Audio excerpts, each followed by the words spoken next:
Hello, everyone. Welcome to what was supposed to be another episode of On the Record with Richard Hart.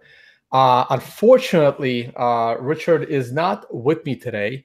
I was not able to get a hold of him this morning after numerous confirmations yesterday, including his own Twitter, where he tweeted out that he would come on as of 30 minutes ago to join me on this so we can discuss his current views on Bitcoin, why he's more open to altcoins, his own ICO. And of course, I was going to ask him questions about all the controversies that he's recently been in.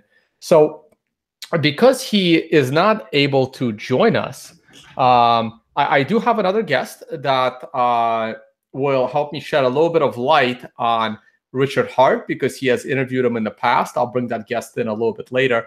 But I just want to mention, hold on one second. I just got to send one message out. All right, there you go.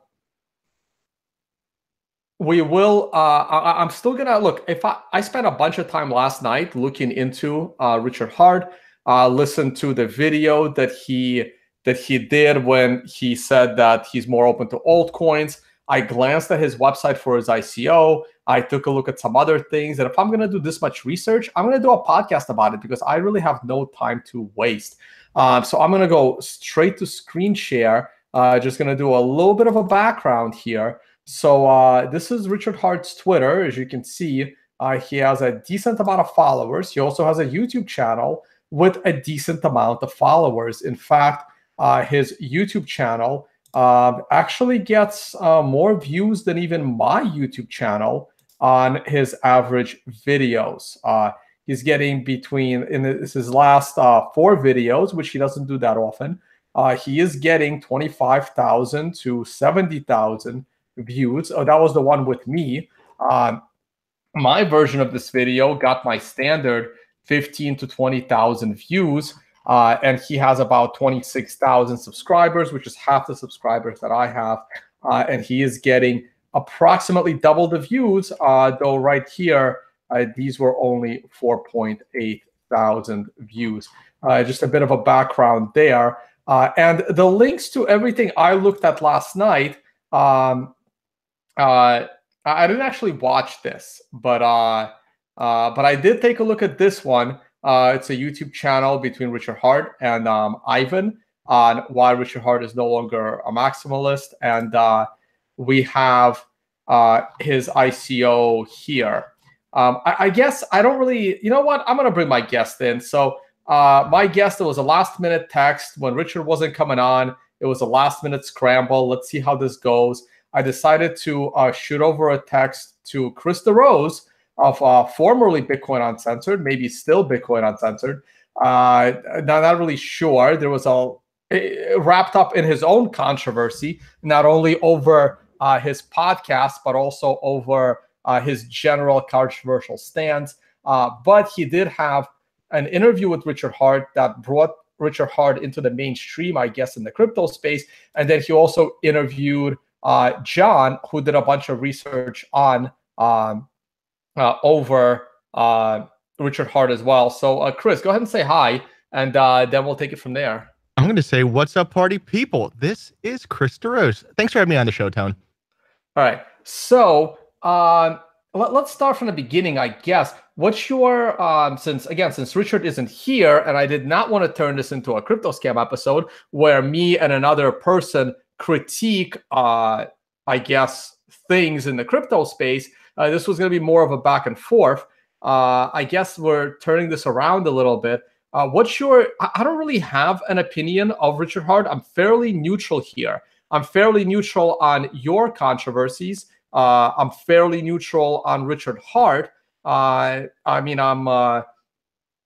So what is your general opinion? And maybe you can talk about the interview that you did with him, which I actually have not heard. Yeah, well, best that I can tell, Richard Hart's entry into the space came through my channel. And he was referred to me from somebody. I was doing a call in and he just showed up and we had a really great constructive episode. You know, when you, particularly in my brand of content, you try to find these people that have a high cognitive ability, I think, to wrestle through complex ideas, and he did awesome at it. Now, I don't know that I saw him then in the way that I see him now. In fact, I know that I didn't. And we did a number of interviews over time because we really did have a great repertoire of, I think, both battling and supporting each other on complicated ideas. And it culminated in, I guess, after a third episode, the disclosure of his shady past, coupled with his announcement of starting an ICO. And at that point, I realized that, wait a minute, he's trying to take my social capital. You may agree with the assessment that I have any. I do not even care. But he was trying to take that as a position, I think, for leveraging the conversion of his social capital into financial capital thereafter.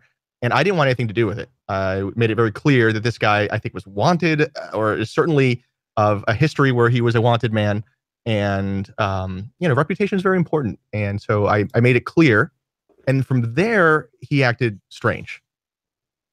Well, right. Well, we also, because of his interview on your show, I believe that's how he ended up on the radar of Vortex over at the World Crypto Network. And that's how he, made his way to the World Crypto Network, which is where I first ran across him on a mutual podcast that we were on. And Richard Hart was on there. I was on there. And I also really liked what he had to say. I liked his views. He was pretty much into Bitcoin. He hated all of the altcoins, especially Ethereum. And just like you, I really enjoyed his commentary, and I thought it was really, really good. Now, he didn't.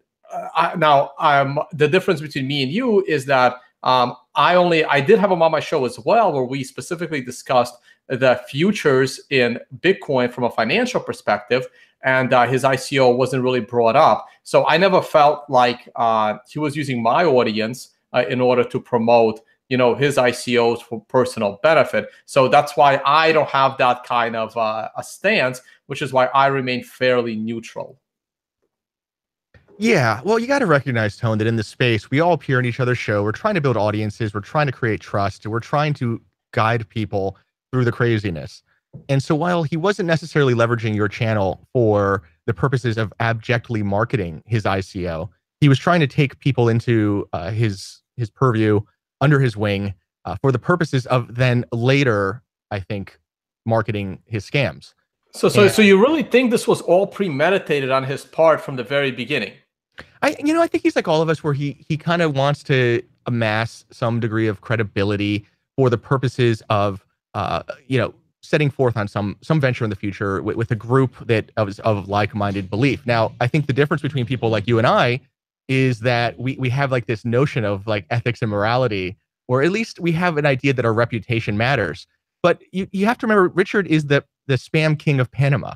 He has a history of taking reputation from groups. These are classic affinity scams, and then selling them stuff that they don't need and then disappearing. It's very similar to what we saw in the Wild West of the 1800s or something, the huckster that comes through town, and he's just no different in that sense. Well, you don't have to go that far, right? I mean, again, like the movie Wolf of Wall Street with selling penny stocks to everyone, right? And again, we're in the world of crypto where you're selling people unnecessary ICOs.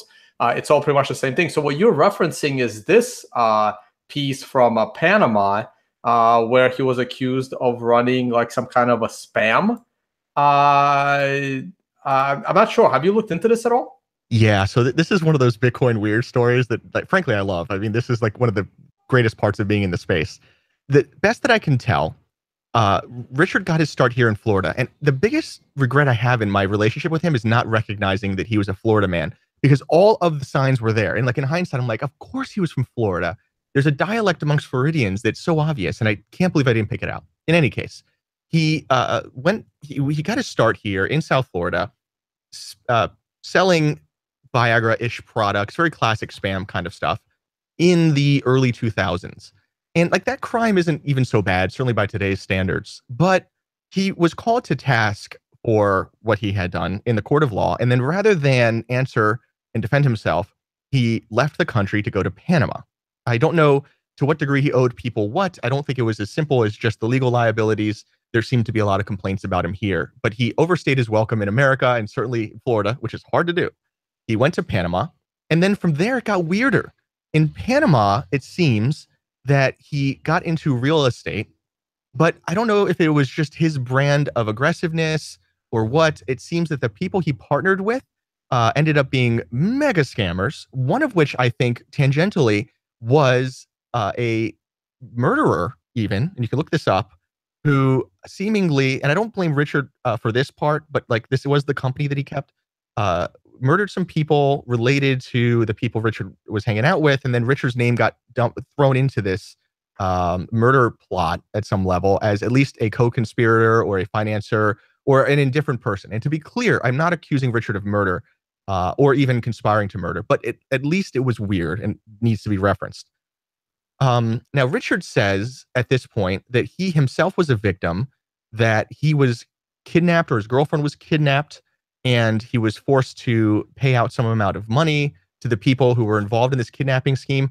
I'm very skeptical of that because thereafter there was like this Interpol thing for him, wherein he fled to Europe, I believe, somewhere in Europe. The whereabouts were unknown, and at that time, he seemingly had contact with the people who allegedly kidnapped his girlfriend, and seemingly there was some ties there. So, having fled Panama, then second country of uh, ill welcome, he then traveled around Europe to some degree, and from there we don't really know what happened, other than he was using aliases and fake names.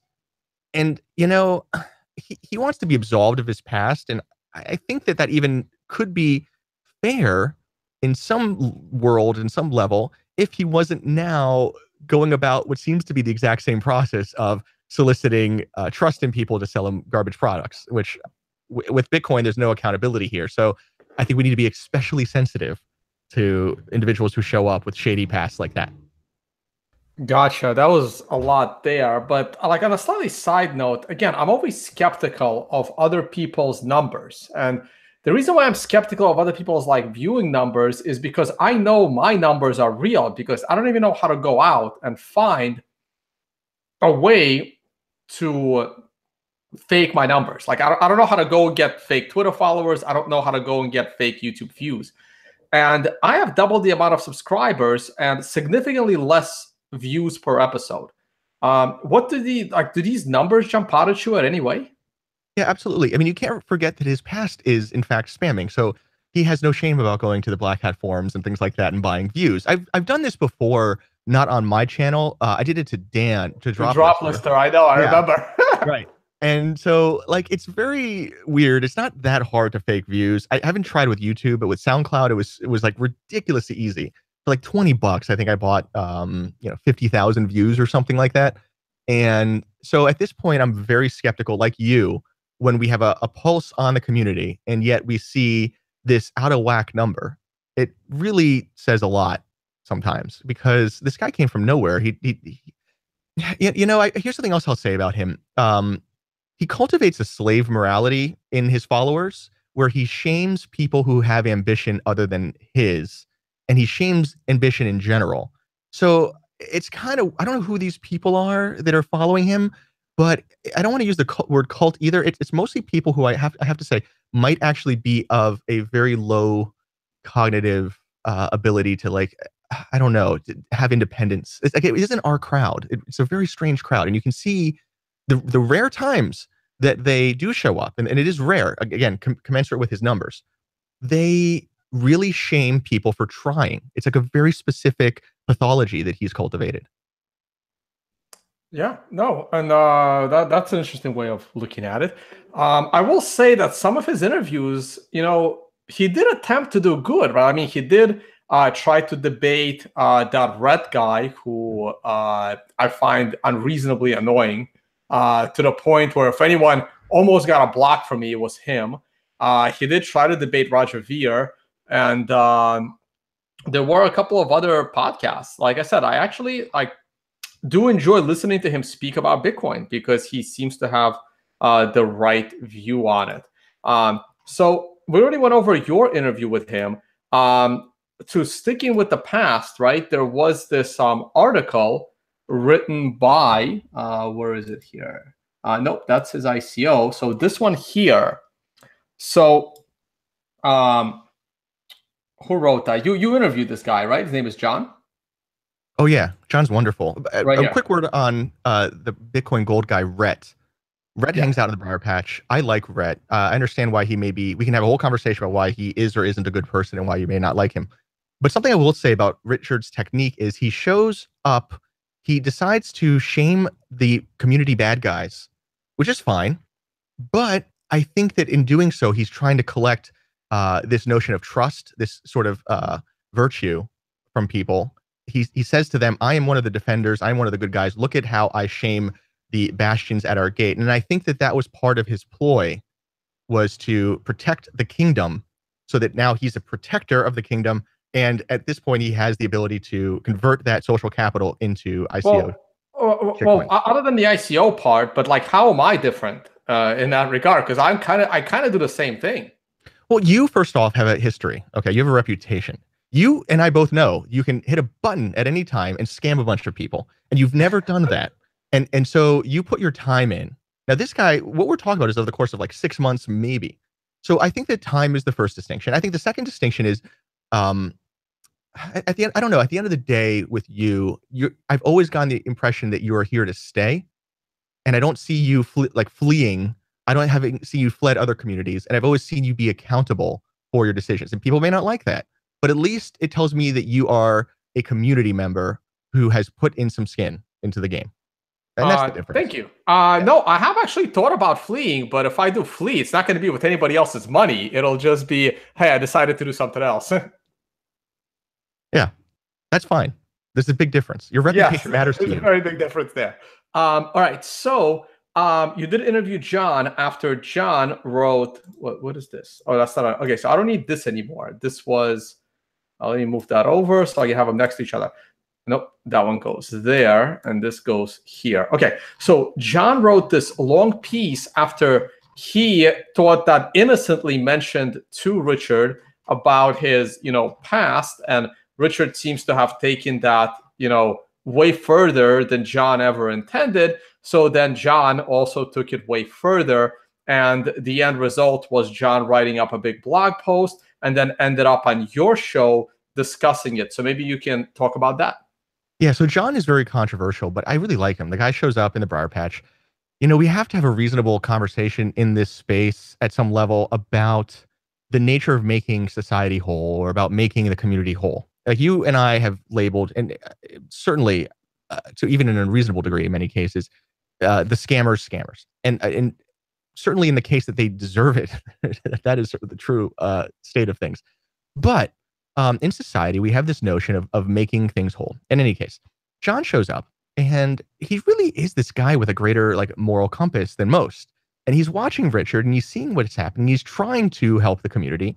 He publishes a expose of sorts with Richard that I thought was very fair. And if you evaluate the expose on its merits, it stands whole. Now, what do you mean by expose? Like the chat logs, or? Yeah, just I mean, the actual information presented, I think, was honest.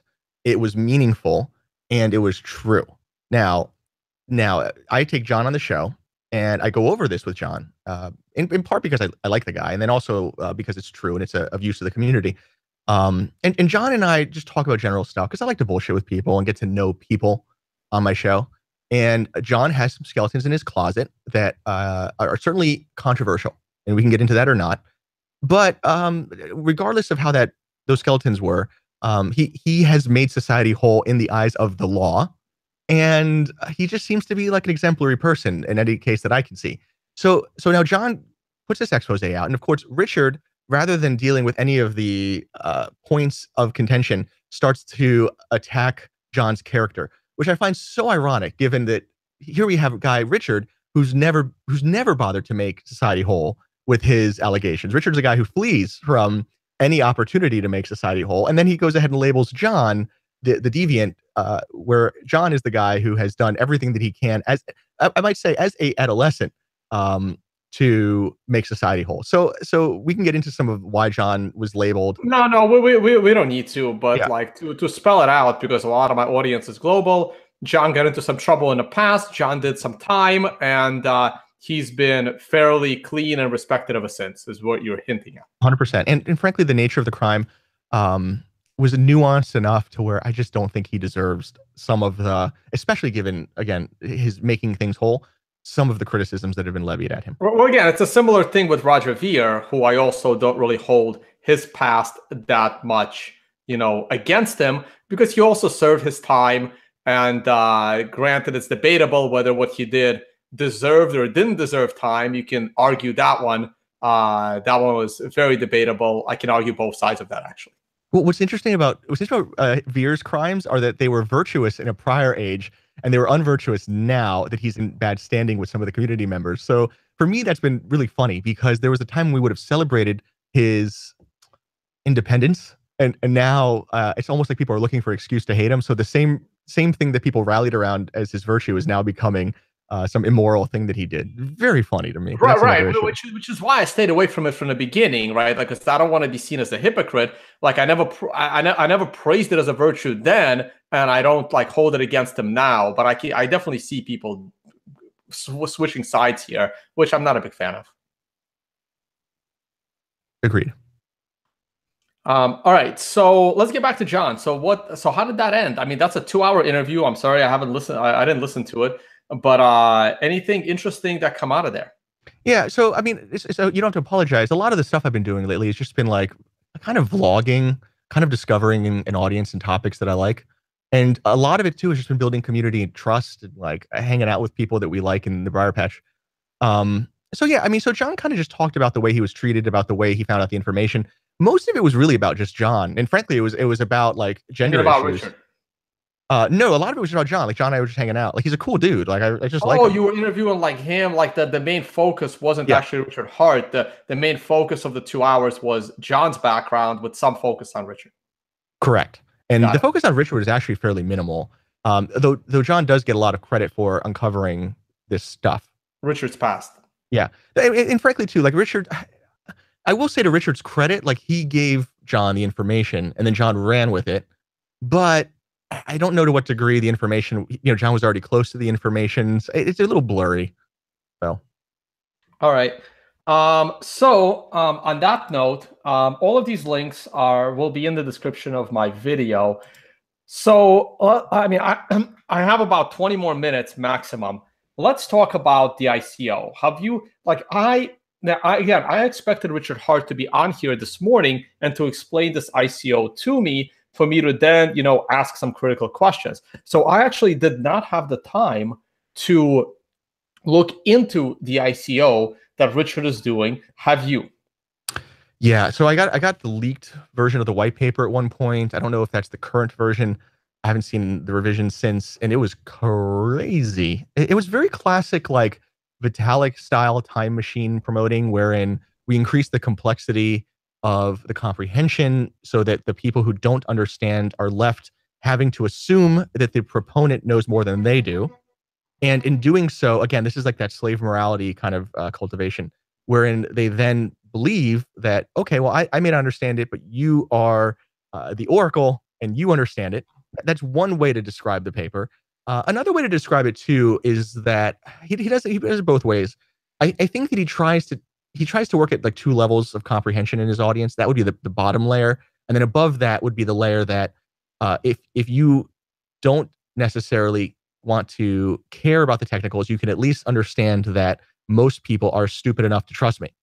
And dicing it up between those levels of demographics is a little hard, but it kind of is like he arbitrarily seemed to have a friend, God knows what that story is, who is some egghead type who's presenting in this archetype of super competency genius. Is that the PhD, David P. Brown? That's I have on the big screen right now for people. And it looks good when you have a PhD and your ICO revolves around fluid dynamics, and which is not a simple field. I mean, again, I have just a bachelor's degree in geology. When I was studying financial engineering, I became really good friends at the, like when I was in Florida State studying financial engineering, I mean, the math people aren't all that fun. The geology people are a lot more fun. Also, way closer male to female ratio in that science than most others.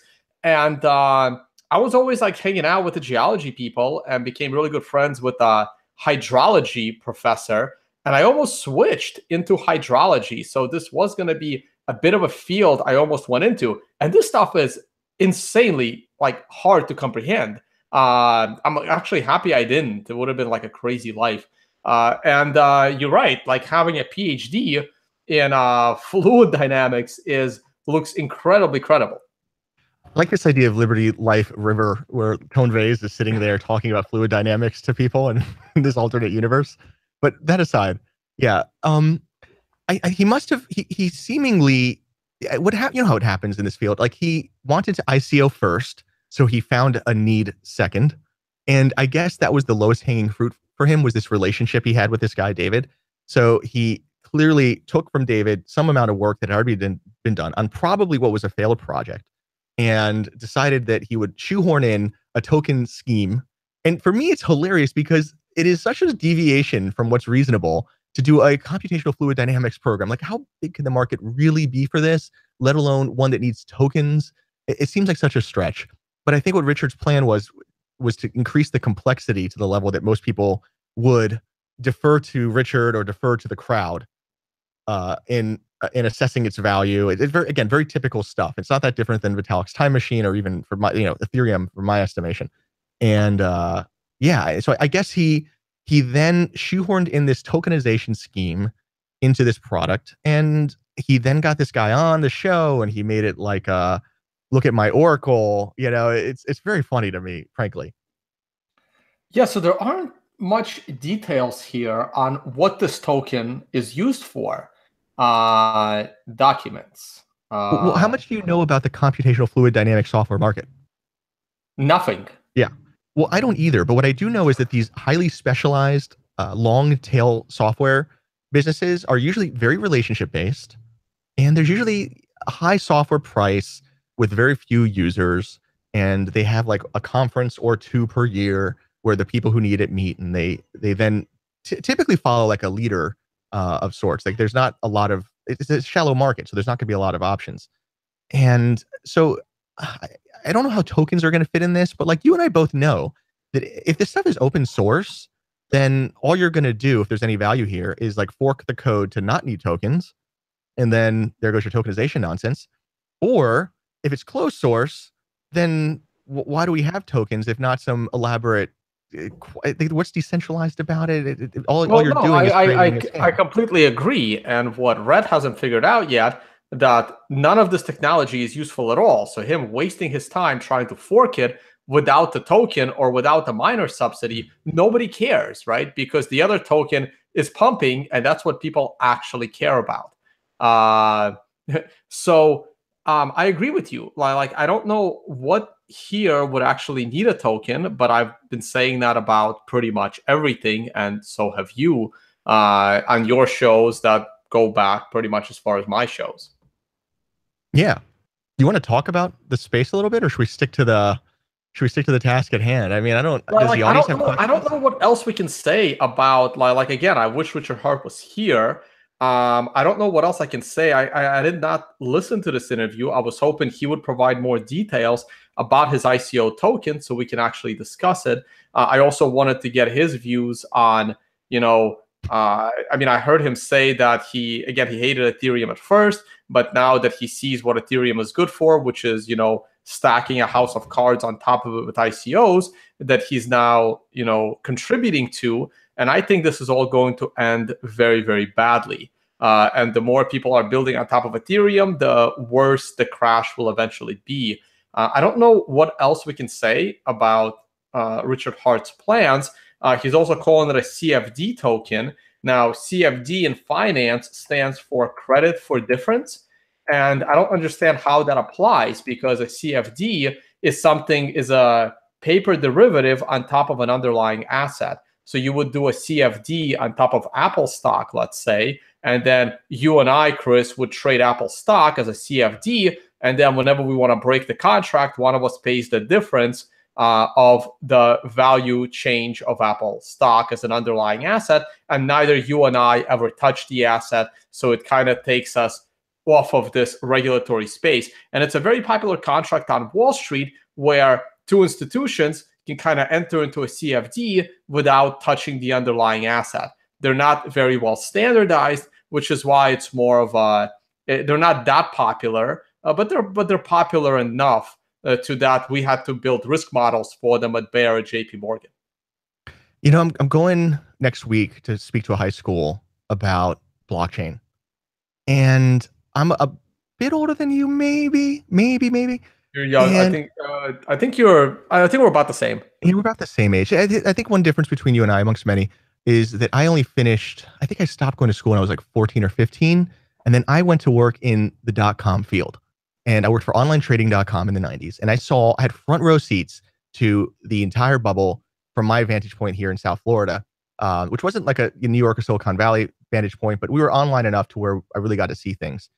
And as I talk to the kids, I'm going to explain to them, like, these are how bubbles work, and this is how mania works. And you'll see in society, as the amount of magical thinking grows, the claims get more and more extraordinary, and there's just no grounding. And in the 90s, we started to get into pet food delivery schemes, pets.com most famously.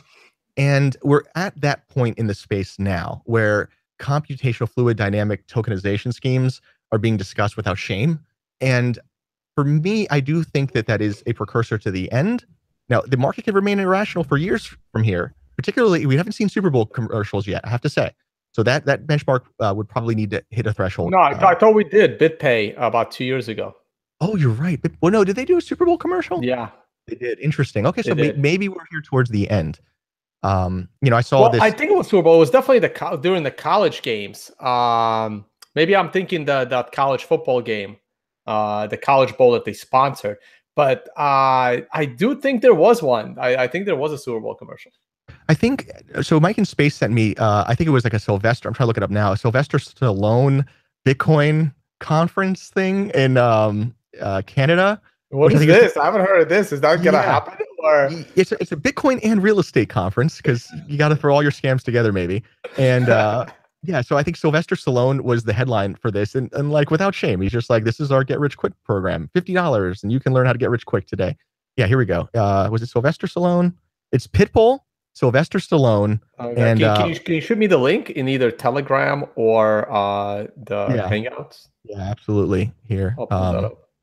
I'll send this to you right now in Telegram. And it's just absolutely marvelous to me to watch as people just, they have no shame, they just make these crazy announcements. And I think Richard is of that ilk here and now. Now, I think I've been hearing rumors in various ways, and I think we had Mike Novogratz confirm that the SEC is working on their rollout for some regulatory action here in 3 to 6 months. And you know what, like, you and I don't know how you feel about it. You and I came here saying, like, fuck regulations and fuck this and fuck that. And I'm at a point where, like, I got what I asked for and it is not what I wanted. And like, it's making it so hard for like the real work. So like, I'm gonna talk to these kids, and I'm like, here's the deal. Like, just like the .com was full of nonsense, there was some serious meat there. But because I think what happens with technology is that, like, we don't know where to curve it. The serious meat was the internet, right? Like the .coms, they were nonsense. And Amazon wasn't. Okay, well, neither was pets.com, right? I mean, like I never make fun of pets.com because pets.com was Amazon. Like, who would have known that starting with a different product for your online sales would create the biggest company the world has ever seen, right? Like, pets.com is Amazon. It was just, the name on Amazon was a little bit better. So it was basically a company that was ran smarter. But they both had the same idea, just one out. And the thing is, back then, you didn't know which one was going to win out. Absolutely. Amazon started with books. And in a lot of ways, it was completely arbitrary what they started out in, because I think what you were investing in was leadership. Correct. Should be said. Yeah. Correct. So then you have to ask yourself, okay, well, who's doing the best job of leadership in this space right now? If in fact there's meat here. Should we turn the conversation into some of the like more like, here's like, you and I have both done a lot of scam talks, but you know what I'm guilty of, and I don't know if you want to agree. We haven't been able to isolate where the meat is other than Bitcoin, and that's fine. Maybe there is no other. I haven't really seen much other than Bitcoin. Hear me out. How about this? Here's an idea. Okay, I'm not promoting anything really. I'm just trying to do my best thinking. I like a couple people in the space. I like Ricardo. I think Ricardo has done an exemplary job with Monero. And like, you have to say, and maybe you disagree or not, I don't know, but he's owned his shit. He knows the degree of discourse, and he's been the first one to say, I'm not an oracle. I just want to give out some honest work to people to do and see if we can make something happen. And in Monero, you have this fungible value pitch that's fairly unique in the space. And for me, it's like, yeah, that actually is value, because I think that there is a premium on fungible value in this world. And I think that if you were able to bootstrap an economy based on the people who are looking to earn fungible value, those people will work at a discount for the fungibility status of value. So I think that's one winner. Here's another one I have to say that I'm not 100% sure on yet. I'm still playing with. I like, of all of the Bitcoin forks, I'm going to say it this way. I recognize there's nuance. Of all the Bitcoin forks, I like the Decred product the most. I think that they're the most interesting Bitcoin fork. Have you looked into them? I didn't really look into them, but I interviewed one of their guys. It's Thumbs up on or the thumbs world. down? Honest answer. I'm just curious. It's on the World Crypto Network. I don't really care much about Decred. I mean, to me, like as I was interviewing the guy, it sounded like what they did was they took a bunch of altcoins that they thought like ideas from a bunch of altcoins that managed to pump and catch people's attention with vanity words, and they strung a bunch of that stuff together into one. Well, here's the way I see it. Right? They took these are the guys who were coding BTCD back in the day. They pivoted. They realized that it's kind of, there's no money in creating like a Bitcoin exactly. I was consensus. going to go there, right? They wanted to make some money, so they took a bunch of ideas from all the other coins. They had like they took a part of Dash, they took a part of Steemit, they took a part of Bitcoin, and they took a part of like a bunch of other stuff, and they a part of Ethereum. It's like a proof of work, proof of stake mixture that they got going. They basically like sat down and said, okay, so what made this coin pump, and what made that coin pump, and then what made that coin pump, and then we can use our stature in a community because we've built Bitcoin D and we're kind of respected developers. And then if we can take all of these things that made all these other coins pop, we can actually make some money with a token that I'm not sure has any kind of actual use cases, nor is it like Ethereum, an overcomplicated mess that no one knows what's actually going to be there. Well, here's what I think is, I think that they don't pretend to be more than a community solution. So they're doing the same thing that like Ricardo's doing, where it's like, okay, guys, we don't know what the fuck to do. What is your best thinking? And what I like about that is that it may very well be that it goes nowhere, but it's at least honest enough in that it is providing some degree of community and some pursuit of community in its Bitcoin design. Now maybe there's no market for that. Maybe Bitcoin shouldn't have a sense of community. But for when I look at like Bitcoin Cash's proposal and like Rhett's proposal and such, they're typically led by oracles who have dubious claims to the technical side of things. And in the case of Decred, it seems like they have, despite existing for a couple years, they haven't done the ICO thing. They haven't done the money grab, and they seem to have earned their stay. And they kind of say to people like, what should we do with this? And I like the idea of creating oracles in a way that's governed. And we can get into that. But like, I think that they're heading towards that, where they say like, okay, we don't know what the right answer is. Let's do a combination of voting and accountability in a way that's tied to Bitcoin, because it's just really a Bitcoin fork. So they kind of turned the pivot into a selling point. And again, it may find no use, or, and how do I say this? I'm going to say this here because like I don't know how to say it. When I was traveling through Thailand and I was going through Southeast Asia, and I go to some shady places, a lot of the people who have been making money in dubious ways don't want to put all their eggs in one basket. They genuinely want to diversify. One of the ways they want to diversify is in communities that seem to have, be it religious, cultish, or otherwise appeal, a adherence to a long-term goal. And it seems like Decred is putting their long-term goals first over their short-term goals. So I like that. I don't know. It may go nowhere. But like, I think that that's the kind of thinking that's at least interesting right now. And it's as non-scammy as I've seen. So right. if it doesn't have a use, fine. Right. Well, again, I will definitely disagree with you on Decred. I'll be more in line with you on Monero. Sure. And again, going back to Decred for a second, you don't really need to ICO when you pre-plan this to such an effect that you let it go under, you let it be mineable before anyone's heard of it. And then you have the community stature and the right keywords to make it pop. Like you don't need an ICO if you have a good enough plan ahead of time, right? Isn't that how Bitcoin kind of worked though? Almost, except one big difference. the main player in that never actually spent any of his Bitcoin, Sure. right? So, okay, I agree with And that. Yes. that's one big difference, right? The other big difference is that one spent like it was unknown if it was even going to succeed technologically. There wasn't like so there's many things there, It and there sounds like was Decred. It sounds like Decred. I have to say. Like, I'm not saying that Decred is something that different. should be It's invested in. different. It's a little different to me. But okay, I do want to move on to another thing.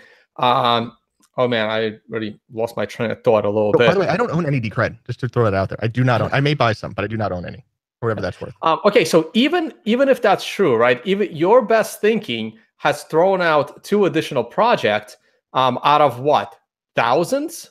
Oh, to be clear, 99.99999% of this is just going to go to zero. Yeah.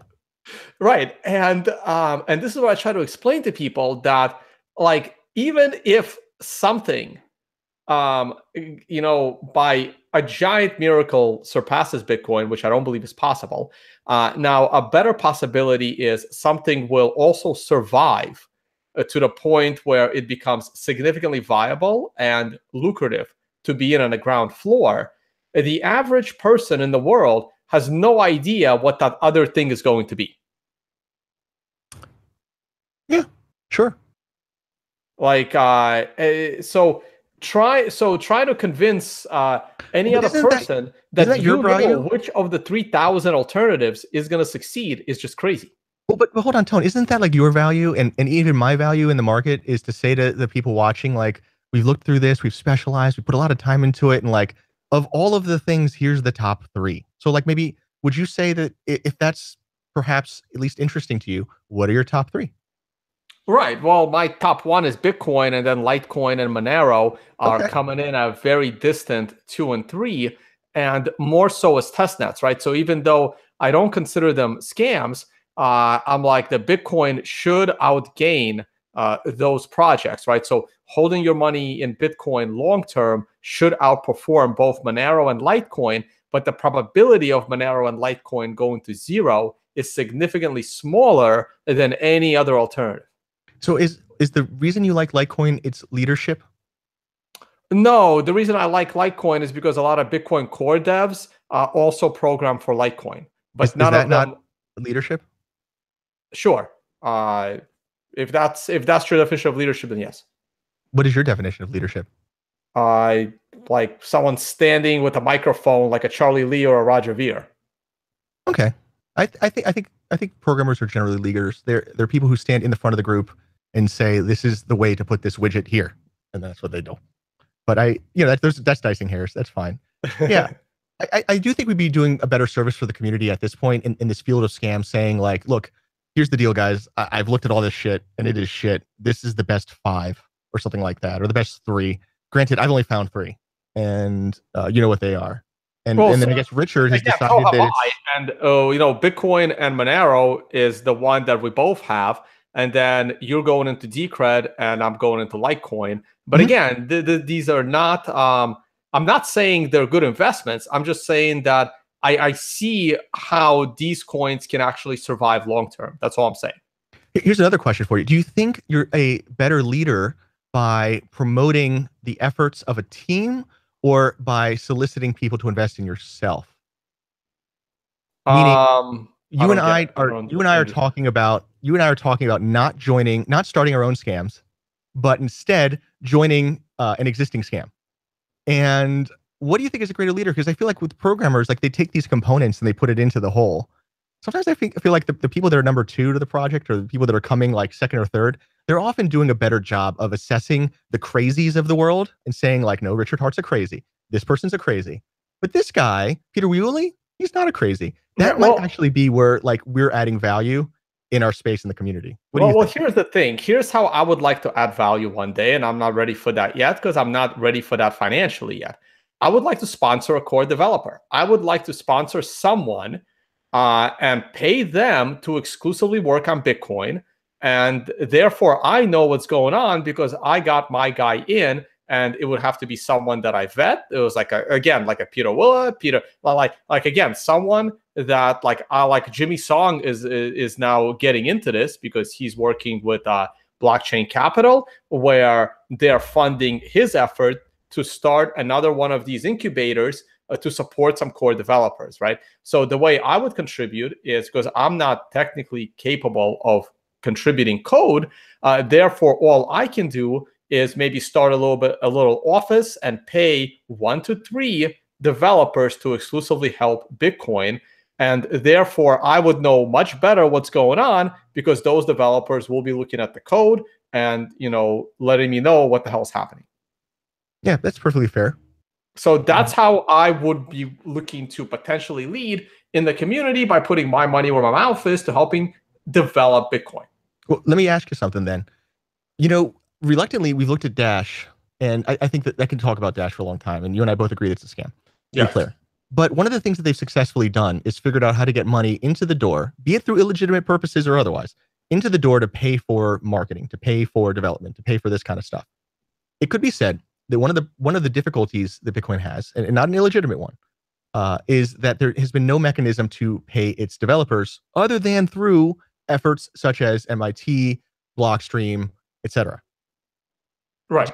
Do you think that we might head towards a model in the blockchain space that allows money to come into the door for a blockchain in a way that isn't a total abject scam? Or do you think that the only way to succeed is if we don't have a way to get money in the door? All right. So here's something I was talking about like 2 or 3 years ago that I kind of stopped talking about because no one was actually interested in doing it. So what I was always hoping for is, like, we all use like wallets, like phone wallets, whatever. And we have a miner fee, right? So the miner fee is kind of optional, but it's kind of not optional, right? Like it's like a mandatory field, but you can optionally set it to 0 at a risk of not getting your transaction confirmed. And some of these wallets, some of the better wallets are actually grassroots. Like Green Address is like one developer who's also a core developer. I know Samurai only has a couple of developers. When Airbit started out, they didn't really have much funding. And same thing with core development. So what I was hoping to see is inside your wallet, right next to the miner fee, have 2 more boxes. A box for supporting your wallet developer with an optional payment, and support your core developers, where somehow that money gets pooled and then gets distributed based on commits and code review. Like, again, there would have to be someone there, somewhat centralized and responsible for the foundation. You can maybe build some open source code that can distribute this money. But I think, especially with Lightning Network, maybe some wallets can put these ideas in there voluntarily for people to add micropayments to their every single transaction that they do, and have the community fund some of these development efforts. That's definitely a noble way to make money. It's an honest way to make money. And for all of the crap that you get about scam, I think we focus too much on what is a scam, and we focus too little on honest ways to make money. And that's an honest way to make money. Now, I will say that Bitcoiners are united by greed, if nothing else. So whether or not that'll be able to compete with other ways of making money, it remains to be seen. Oh, no, it's not going to be able to compete, but it'll help, right? Like, again, this is what bothers me, always bothered me about Dash and other things. And I always, like, even when I did this with Fluffy Pony, when we did a crypto scam Dash, I'm like, I don't ever recall seeing like any kind of a Money 2020 conference sponsored by the South African Rand, right? Like it does, or sponsored by the Euro. Like these things just don't make sense. And but again, we can talk about that stuff all day. I got about 3 minutes here because I do have another call in about 5 minutes. So we are going to wrap this up. Sure. So those of you that were expecting me to talk to Richard Hart, unfortunately, Richard Hart was a no-show, and because I did not get a heads up, nor a text, nor anything from Richard Hart, I had to last minute ask Chris DeRose, who has had more interaction with Richard Hart than me, to kind of talk about some of his projects. So you guys get an idea. We will see what Richard Hart thinks about this podcast. Perhaps he would be willing to come on and present his side of both, the controversy over his past, his current views on Bitcoin, and altcoins, and of course, try to convince me that the world needs his ICO, or try to convince the world that his ICO is needed with me asking some critical questions. Those were going to be our 3 topics for the day. And can I make a little announcement? Last comment, Chris. Yeah, guys, sorry for your loss. You deserved Richard Hart. You got Chris DeRose. I know how you feel. I have to live with me. It's terrible. Yeah, but I'm starting up a new channel I'm trying out, and hopefully next week I can have the video. I'm trying out governance. That's my thing, Tone. I'm going to try out governance. And so swipe right for governance. I don't know. I'm going to do like a pilot show. Let's see what we have. I think that is going to be an interesting development in the space. And so if people like that, let me know. And if they don't like that, they can always get a hold of me at either Bitcoin Uncensored, Derotas Uncensored, depending on what I feel like, where I basically just use it as a way to describe the things that I think about this world. Despite the tomatoes or the accolades, it's just fun to do. So that's me. Follow me on Derotas. So, thanks, Chris, thanks for joining me on this. I'm not even sure what to call it now. Thanks for joining me on my podcast this morning, and we'll let you go. And I'll have links to you in the bottom of my video. And to my viewers, I may or may not do a trading Bitcoin video tonight, but check out my morning video with Leah when we went over all of the news in Bitcoin. All right. Thank you for watching, and see you all on the next one.